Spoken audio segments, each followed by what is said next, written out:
Channel के सभी दर्शकों को नमस्कार, प्रणाम, जय श्री कृष्णा। ज्योतिष शास्त्र में वेश्यावृत्ति क्या है, कैसे जानते हैं इन ग्रहों के बारे में। हालांकि हमने इससे पहले भी वीडियो दिए हैं।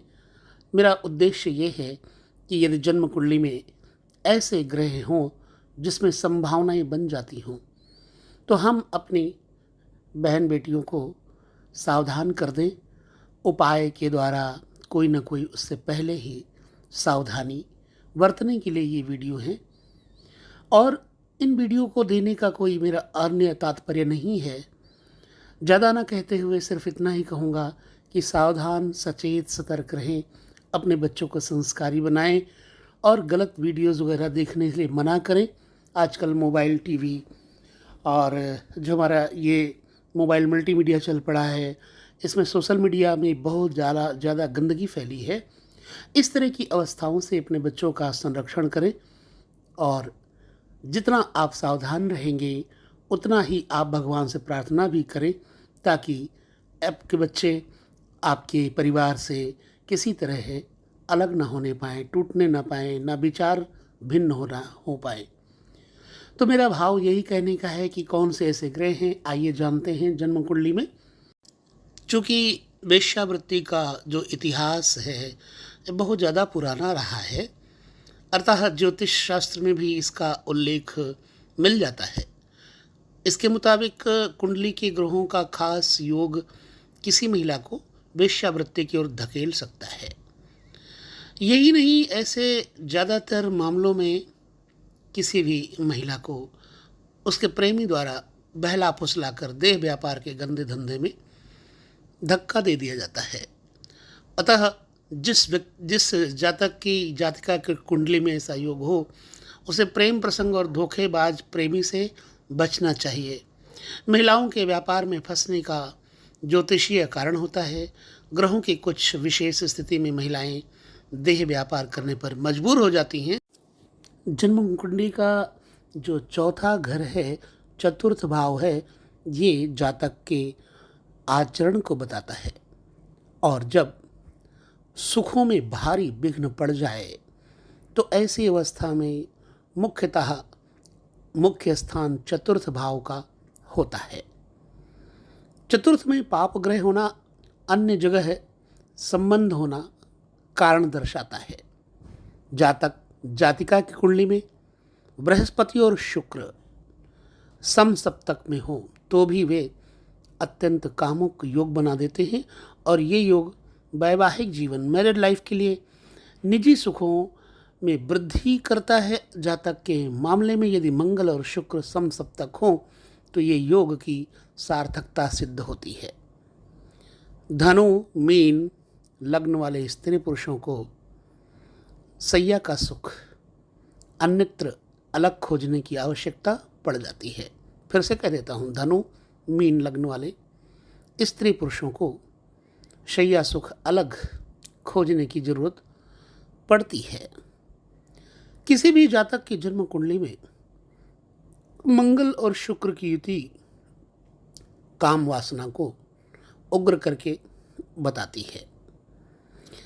जन्म के ग्रह जन्मजात प्रवृत्ति की ओर इशारा करते हैं और ऐसे में जातक इन ग्रहों के प्रभाव से पूरे जीवन चलने लगता है, संचालित होने लगता है, प्रभावित हो जाता है। और किसी व्यक्ति में इस भाव का प्रतिशत कम हो सकता है और किसी में ज़्यादा हो सकता है। जन्म कुंडली के लग्न में और 12वें घर में इन दोनों के स्वामी एक होकर के केंद्र में बैठे हों अथवा फिर त्रिकोण में बैठ जाएं, या एक दूसरे से केंद्रवर्ती हो जाएं, या फिर आपस में स्थान परिवर्तन कर रहे हों, तो पर्वत योग तो बनता ही है। इस पर मैंने पहले भी आपको वीडियो बनाकर दिया था। अच्छा, इस पर्वत योग में जहाँ व्यक्ति भाग्यशाली होता है, विद्याप्रिय, कर्मशील, दानी, यशस्वी, घर जमीन जायदाद का अधिपति होता है, वहीं पर ये है जो पर्वत योग है अत्यंत वासना युक्त बना देता है, कामी बना देता है। और कभी कभी पर स्त्री, पर पुरुष गमन करने वाला जातक या जातिका हो जाते हैं।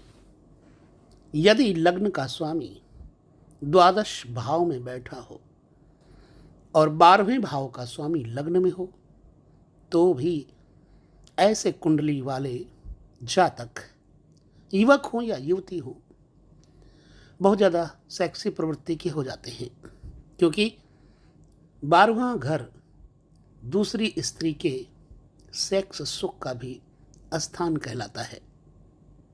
जिस प्रकार शरीर होता है तो वो मुख्य है, पर इसके अंदर जो प्राण है वो जीव है, अत्यंत प्रमुख होता है। इसी तरह है, इसी तारतम्य को लेकर के शुद्धता पूर्वक परीक्षण करने हेतु जन्म कुंडली के भावों का दर्शन किया जाता है। चलिए मंगल शुक्र ये दो का प्रभाव देखिए। मंगल व्यक्तित्व का और शुक्र स्नेह एवं प्यार का ग्रह है।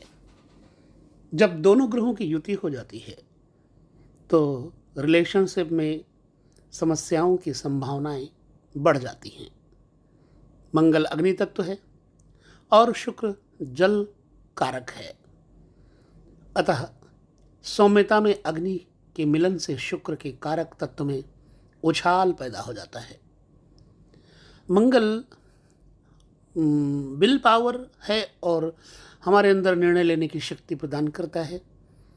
ये बहुत आवेगपूर्ण भी होता है, क्रोध को बढ़ाता है, सेक्सुअलिटी एनर्जी देता है, फिजिकली एनर्जी को बढ़ाता है, और शुक्र के पास रिश्तों को निभाने और समझौता कराने की क्षमता होती है।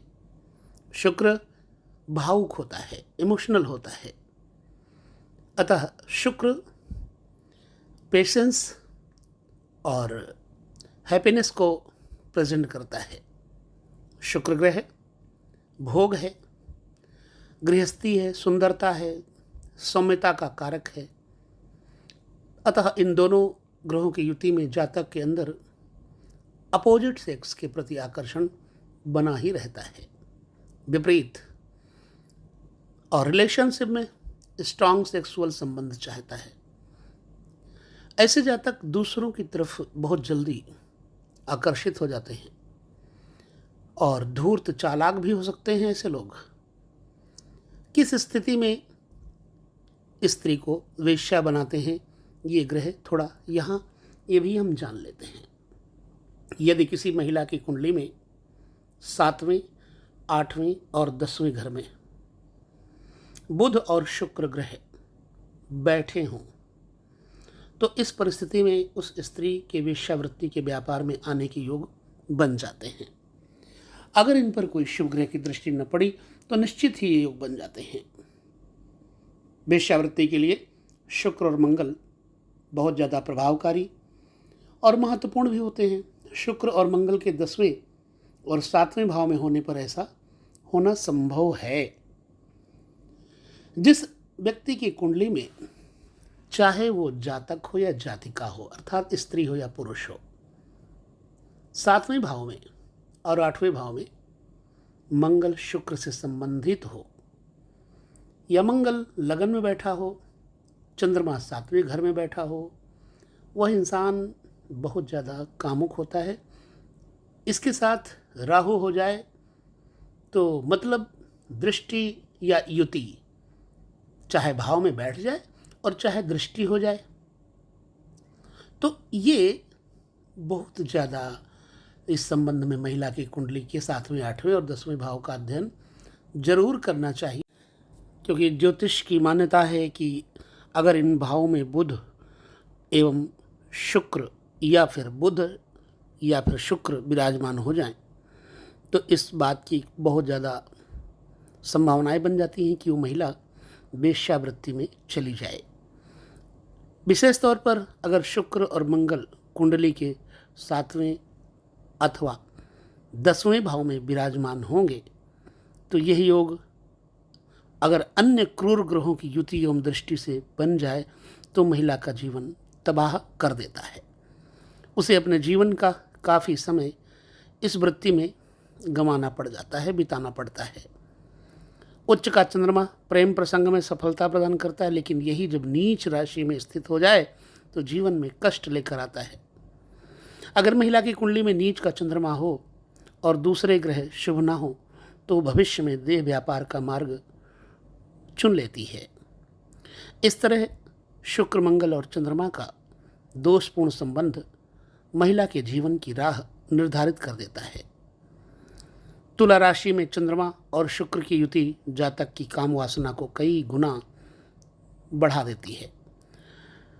इस तरह से अगर इस युति पर राहु मंगल की दृष्टि भी हो जाए तो जातक अपनी वासना की पूर्ति के लिए किसी भी सीमा तक पहुंच सकता है। शनि और राहु का संबंध ज्योतिष शास्त्र के अंतर्गत अच्छा नहीं माना जाता है। ये महिलाओं के लिए बेहद कष्टदायक है और इन दोनों ग्रहों का संबंध युति वेश्यावृत्ति का योग बना देता है।